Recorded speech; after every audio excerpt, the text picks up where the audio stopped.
Hello ladies and gentlemen, and welcome to Frostbite. This was a game made by Scopophobia Studios, the same people who made Purple and House Haunted, John Doe, and the likes of that. But anyway, let's get into this. Everyone has a name. What's yours? You can call me Lionel, I guess. Does it even matter? Does my name matter to you?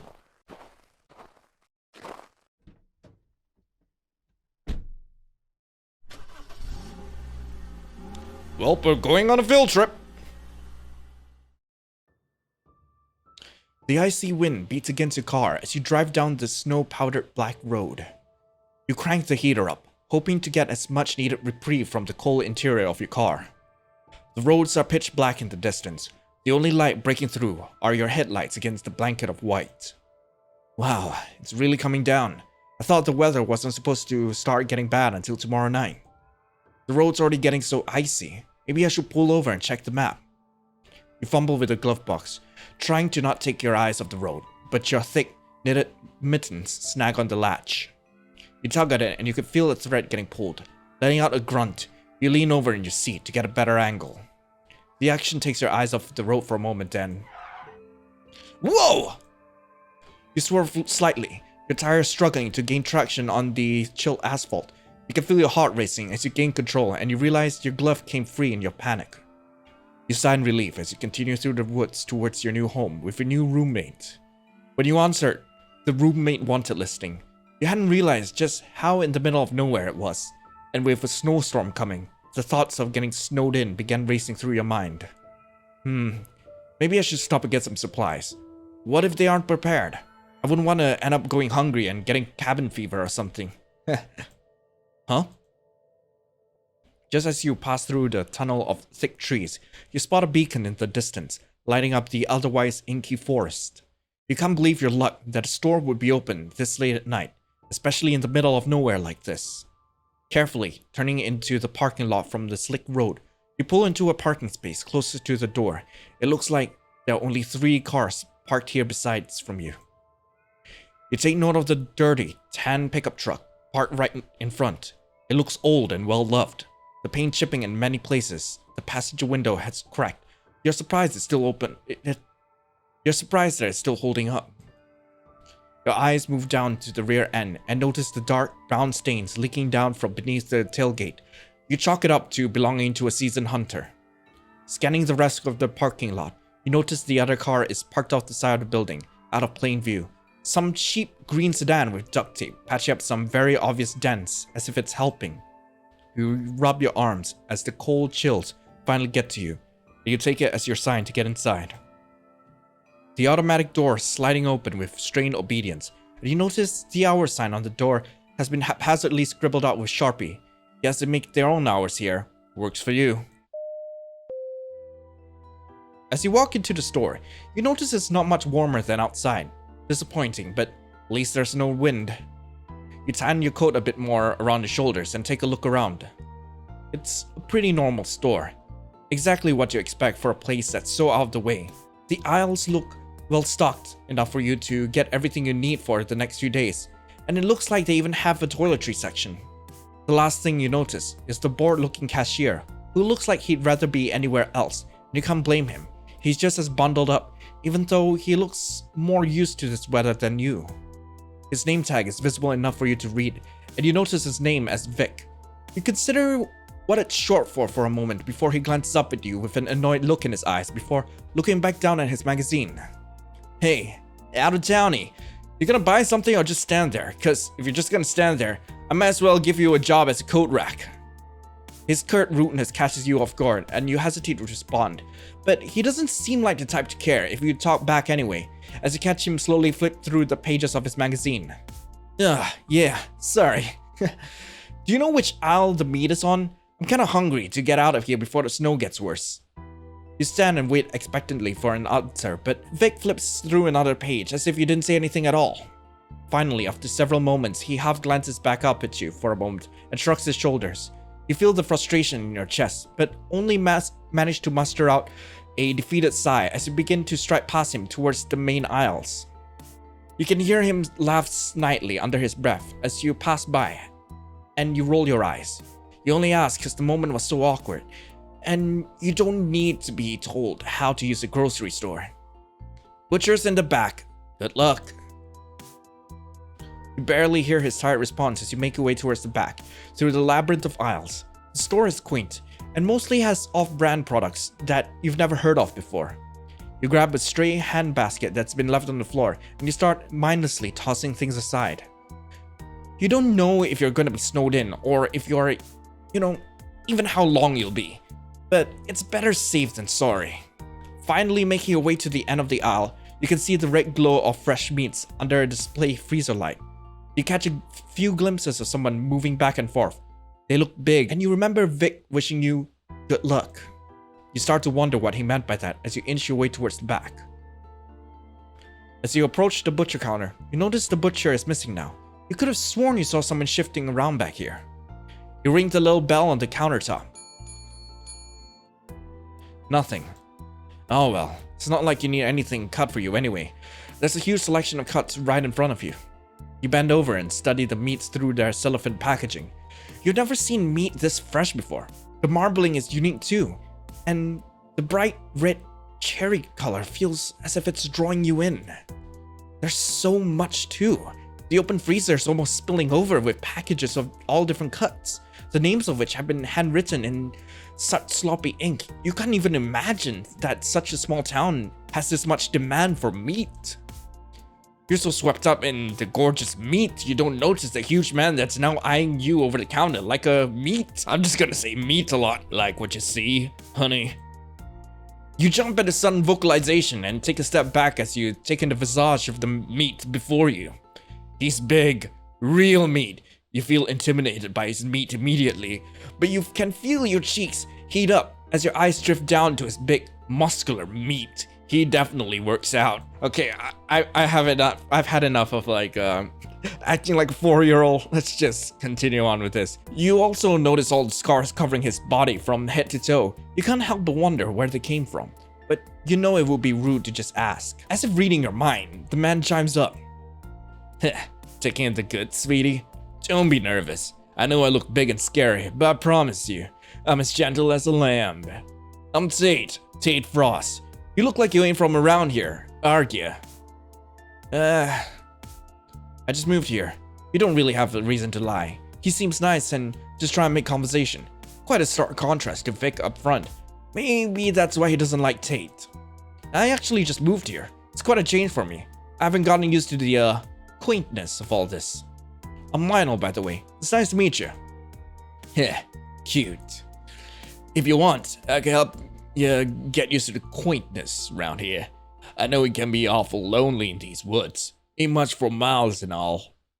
I could definitely help keep you warm at night if you want it, yeah. You could feel the blush in your cheeks intensify at his forwardness. Part of you wanted to take him up on his offer, and the rational part of you kept you grounded in the fact that this was still a stranger. The least he could do was buy you dinner first.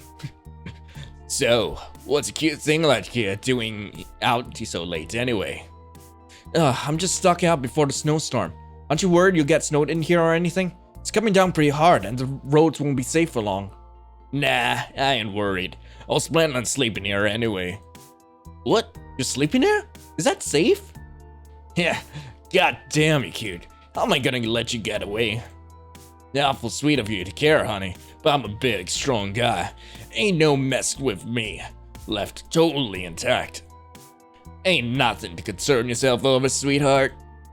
Tate's voice dripped with a cold yet confident malice that felt as if it was drawing you in, making you more and more curious of just what this man was capable of.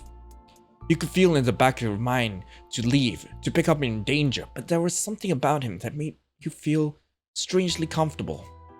You consider giving him your phone number.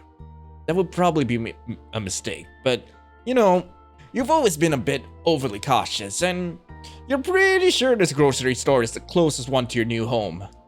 It'd be best to get to know him a little better. Maybe chat with him whenever you bought groceries. Heh, you think about something, Masha? You're looking awful deep in thought. Tate's husky voice snapped you back to reality, and you gathered your thoughts. It was starting to get late, and you had better get your supplies and get going. He'll definitely be coming back soon. Yeah, right. Sorry. I better get going. I totally forgot about the snowstorm and everything, but I'll be back. I don't live far from here, and I'd love to maybe get to know you better. What was that thing you said? Sure? I'm guessing that's like some kind of slang for friend, right? My god, you're adorable, you know that? I really could just eat you up. Nah, honey. Shaw is essentially Cajun for sweetheart or something. That thing is too cute. It may have been freezing in the grocery store, but you could no longer tell how hot your body felt. A wave of embarrassment mixed with lascivious shyness surging through your body. This guy was coming on strong, but part of you really liked it. You're Cajun? I guess that explains your accent. How long have you been here? You don't seem like the type to move up to New England. It's pretty cold compared to down south and all. My body's pretty warm naturally, so the cold don't bother me all too much. I've been here a few months, give or take, but I move around a lot. Got into a little trouble back home. We're nothing big like jail time, but now it's feeling like it was time for a little change. Got a pretty nice deal on a trailer here. That don't ask questions. I've always had pretty good luck and all. I'm feeling pretty lucky tonight to getting to meet you and all. You smile up at him and shift your feet slightly. The more you talk with him, the more drawn in you feel, and you know if you don't stop now, you might just be spending the night here with him. Isn't that what we want? Reaching towards the ample selection of meats, you toss a few of the reddest cuts you see in your basket. You still can't believe how beautiful all these cuts are, and you're excited to try them for dinner. You feel Tate watching you as you shop. You can't quite discern his energy. It feels as if it goes back and forth between a protective eye and a hungry one. Standing up straight again, you make eye contact with the man. You hope to get to call your friend and lift your basket up for him to see in a gesture of farewell. Well, this has been really nice. I feel like it might even be fate that I wandered in here tonight. I have to get a little more shopping done, but hopefully you'll be working next time I come in and we can continue our conversation. I'd love to get to know you better. The pleasure's all mine, honey. Maybe next time I could show you the fresher meat we keep in the freezer. You smile one last slightly confused smile and turn towards the aisles. There's still quite a few things you need to grab before you get out of here. As you walk down the aisles, grabbing random necessities, you can't help but think about Tate. He's so mysterious, yet charming. You can't get his physique out of your mind either. You're really hoping something more will come out of this. You aren't exactly looking for a relationship, but who knows where this could lead. You're so preoccupied in your thoughts, you hardly notice your basket is now totally full, and the last item you grab clatters loudly onto the floor. You curse a little under your breath as you reach down to grab it, a little embarrassed that you let your mind wander for so long on Tate. I guess that's your signal to leave at least.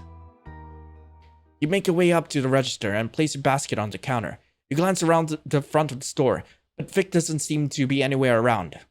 Maybe he's sleeping in the back or something, you think as you roll your eyes. Hello? Vic? Anyone? Reg, check out. You call out into the store, but no one seems to respond. An eerie nervousness starts to build up in your core. You know there's probably no need to panic, yet something about this feels really wrong, and it almost feels like someone is watching you. I'm gonna leave money on the counter, okay? And my phone number in case you need to contact me if it's not the right amount. You reach over the counter and rip off a little receipt paper. You grab a pen, quickly jotting down your info and tossing some money alongside it. You're pretty sure you added up all your groceries and left a little extra just in case. Next, you toss your items in one of the plastic bags and head to the exit as fast as you can. You're not sure why, but you feel like you need to get out of here. Now. You stand in front of the door, gripping your shopping bag tightly. You're not sure why you're so nervous, but something in the pit of your stomach is screaming to run. You wave your hand in front of the sensor to no avail. The door doesn't want to open. You remember it was pretty creaky when you came in. Maybe it's just stuck. Setting your bag down, you try to get a grip between the doors, pushing them in opposite directions as hard as you can, but the door doesn't budge.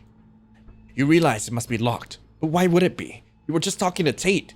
They wouldn't have closed the store with you inside, right? You're right, Sha. You whip around quickly in panic and come face to face with the man you were just thinking about, as if on cue. Now that he's not behind a huge meat display, you can really see how big and intimidating he really is, as well as the blood-drenched apron that had been hidden just out of view. You take a step back, rationalizing that the blood is just from processing animals. He's a butcher after all. That's pretty normal, but you can't help but notice how fresh it looks. It even shines slightly in the light. Your frazzled mind must be playing tricks on you. Everything okay? I heard you making a ruckus up here and came to check up on you. Oh, I think the door is locked and I can't seem to find Vic. Is the store closed now? I left money on the counter if that's okay. Something about this didn't feel right. You watched as Tate looked you up and down, then to the door, then back to the counter as if confirming a story. He strolled past you as if nothing was wrong, and you kept your eyes on him as he tugged at the front door the same way you did. Huh, that's awful weird, ain't it? We're not supposed to be closed for another couple of hours. Guessing Vic might have locked up before disappearing, huh? Well, that's alright. Got my own keys in the back. Come on, we can go together so you ain't scared. You know what? I don't see anything wrong with this. I'm gonna follow him. This has never done me anything wrong. This has never gone wrong before, right guys? Right guys? Right? You shyly nod in agreement as he smiles towards you. It's probably the safest to stick with him instead of waiting by yourself at front if something did happen to Vic. You just can't help shake your uneasy nerves, but following closely behind Tate makes you feel at least a little more protected. He's pretty intimidating and you doubt anyone would mess with him. You can hold on to me if you like. I can tell you're a bit shaken up, honey. You blush a little and try to relax. It's a little embarrassing that he can read you so well, but it's also comforting that he seems to care. Slowly lifting your arms out, you grip gently onto Tate's tank top, trying not to get so close that it's awkward, but close enough that you feel his warmth. He wasn't lying when he said he was naturally warm, and it makes you want to get closer to him when you realize just how cold you've been in this grocery store. As if reading your mind, Tate reaches back and grabs your hands, tugging you closer until your body is pressed up against him. You let out a surprised gasp as you allow him to wrap your hands around his waist. You instantly feel warmer pressed against him, as if you're tossed on a heated blanket. You sigh and relax into him, as he slows his pacing until he stops walking, stopping short of the meat section. Yeah, you know, I usually like to take things a bit slower than this, but you're making it too hard for me, Lionel. Your whole body suddenly feels flush, as you can feel sweat beating up against your skin. If it was any colder in here, you bet you'd see steam rising off of you. Tate's hands grabs onto yours again, as he flips you around to face him, pressing you against the shelves. You can feel his thick, muscular chest pressing against you as he pins you there. You can smell the sweat and cheap cologne on his skin as he holds you close. There's something else you can smell, but you can't quite place what it reminds you of. Your mind is spiraling with what's happening and your thoughts cloud. It's abrupt, and you never thought you'd be doing something like this, but your body is screaming for more as you reciprocate on his actions, pressing your body against his hungrily. He lets go of your hands and grips your waist roughly, the sounds of shelf items clattering to the ground. Damn, you're making this difficult, you know that? I got half a mind to tear into you right now. His voice was so rough in your ears, it made you shiver as you let him continue to fill you up. You wanted him to go further, but it felt like he was teasing you more and more, but his rough, calloused fingertips. You needed to touch him too. You ran your hands against his thick, muscular arms, your fingers brushing against his deep scars. You could feel his breathing getting rougher as you made your way to his chest, pressing against his sturdy pectorals. He was built. You can feel a soft layer of fat that made him pleasantly squishy to squeeze against. You could feel something much harder pressing against your groin that made you shiver in anticipation. He certainly had a reason for being so cocky. You wanted to feel him more. You looked up at him as your hands reached the crease of his tummy, asking for consent with your eyes. He responded by smirking and backing his hips up slightly, inviting you to explore more, which you happily obliged. Okay, guys, just a quick disclaimer. We are going to be going through with this scene, okay? I will be censoring any actual nudity, but if you aren't uncomfortable with having someone around as we watch these naughty scenes unfold, well, Best to walk away for now. You can come back a little later. But if you are under the age of 18, please definitely walk away from this. There are plenty of other videos on the channel and plenty of other YouTubers here too. In fact, here's a link to someone which you know, I really like watching. But then again, it's pretty cursed, but you know, you do you. Running your hands across his soft, warm tummy and down to the front of his apron, you could feel his sizable cock against your hand as you felt him up. That's strange. It feels awfully wet already, and he's wearing possibly 3 layers. Bring your hand up to check and see. Blood. A lot of blood, and it looks fresh. Suddenly you place what that third smell is. That lingering smell that could only be described as dirty copper. Your blood runs cold as you notice it stopped moving too. His expression, instead of his usual aloof grin, has turned cold and irritated. Oh, well, shit. Ain't that just a mood killer, huh? You're frozen, unable to respond as he steps back from you. You fumble forward slightly, no longer having tape to prop you up. Wait, no! This is more of a turn on! Goosebumps begin crawling up your arm and you start to feel that nervous, sickly feeling again from before. Why is that blood so fresh? Leave it to Vic to be a cockblock even now. That's a shame. You weren't supposed to start getting scared till later. Well, I like to give my food a fighting chance, so you better start running now, rabbit. Your mind is feeling in confusion as you turn your body and start backing up down the aisle as Tate hungrily watches you. You try to catch your bearings, then realization flooding into you. He finally takes a step towards you, and your instincts kick in, turning hard on your heel and dashing towards the exit. Run, rabbit. You can't think straight as you run to the front, checking behind the counter frantically for the keys. You can hear Tate's heavy footsteps making their way slowly towards you. You can tell he's taking his time. The bastard's toying with you. God damn it, where are the keys? Screw it! You give up searching and run towards the doors. These doors are old and beaten up. Maybe you can just pry them open and run for the car. You cram your fingers in between the gaps in the middle and push hard. You can hear the metal creak and strain, but the lock is holding tight. You keep trying, fear building up inside you, and the cold sweat on your hands make it harder and harder to get a grip. Gotcha, rabbit. The last thing you feel is the hard, blunt end of the axe handle on your temple, and everything goes black.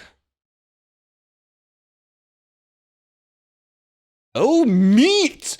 All the meat! Oh, what happened? My head is killing me. You blink your eyes a few times, trying to adjust to the darkness surrounding you. You can barely make anything out. The first thing you notice as your body wakes up is how cold you are. You can see your breath as you shakily breathe out. Hello? Is anyone there? You try to call out as loud as your weakened lungs can go, but you get no answer. You feel something trickling down on your face and try to reach up to check, but you can't seem to move your arms. Looking down in panic, you see that you're tied roughly to the chair you're sitting up in with tight rope. Your heartbeat starts to speed up as you try to pull yourself free. Help! Is anyone there? Please! You slowly try to breathe, your body shaking from fear, thoughts racing through your mind as you try to piece together what's happening. Next, you take in your surroundings better now that you can see a little bit, and notice the huge rows of beef carcasses surrounding you. You must be in the meat freezer. You suddenly remember the grocery store and Tate. You feel a chill go down your spine as you continue to collect yourself. You notice the huge metal doors in front of you, keeping you trapped inside. They're most likely locked from the outside. Next, you notice...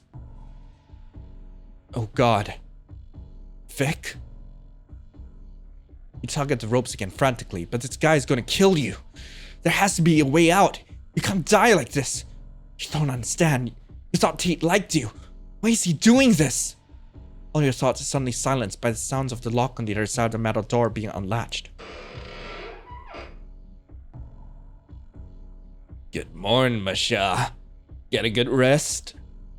You stared up at Tate as he leaned into the doorway, his usual nice demeanor feeling so much more sinister now. Unable to speak out of fear, your eyes darted around the room for anything that could get you out of this. Hey, don't stress yourself.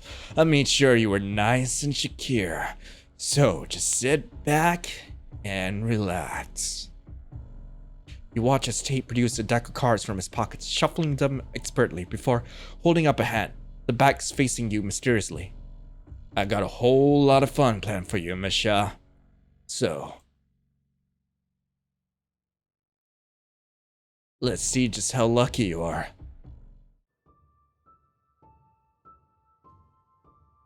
Well, that was the end of Frostbite. Thank you guys so much for watching. If you like these videos, definitely subscribe to the channel. And hey, if you got a game you want me to play, definitely just let me know in the comments below. I would love to check out any games you guys want me to play. Or just hit me up on Twitter. Anyway, thank you again for coming. And I will see you in the next one. This is Lionel, signing off. Ciao.